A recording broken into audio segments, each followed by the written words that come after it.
మహారాష్ట్రలోని నాందేడ్ సమీపంలో మహుర్ క్షేత్రంలో కొలువైన శ్రీ ఏకవీరికాదేవి 18 అష్టాదశ శక్తిపీఠాల్లో 8వ పీఠంగా ప్రసిద్ధి. రేణుకామాతగా పూజలందుకునే ఈ క్షేత్రం పరశురాముడి తల్లి రేణుకాదేవి అంత్యక్రియలు జరిగిన ప్రదేశంగా, పరశురాముడు తల్లిని పునరుజ్జీవితురాలిని చేసిన పవిత్ర స్థలంగా చరిత్ర కలిగి ఉంది. మహారాష్ట్రలోని మహుర్లోని ఒక కొండపై ఈ ఆలయం ఉంది.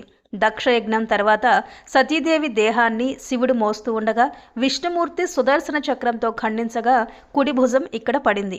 పరశురాముడు తన తండ్రి జమదగ్ని ఆజ్ఞ మేరకు తల్లి రేణుకాదేవి శిరస్సును ఖండించగా ఆమె దేహాన్ని ఇక్కడ పరశురాముడు అంత్యక్రియలు నిర్వహించినట్లు చెబుతారు.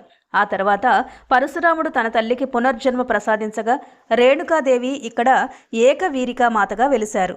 ఇక్కడ అమ్మవారి విగ్రహం తలభాగం మాత్రమే భూమిలో నుండి వెలిసిందని చెబుతారు.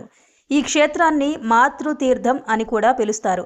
ఇక్కడ సతీదేవి కుడిచేయి పడిందని, ఈ ప్రదేశం పరశురాముడి నివాసంతో సంబంధం కలిగి ఉందని, అలాగే ఇక్కడ రేణుకాదేవి అద్భుతమైన శక్తి రూపంలో వెలిసిందని నమ్ముతారు.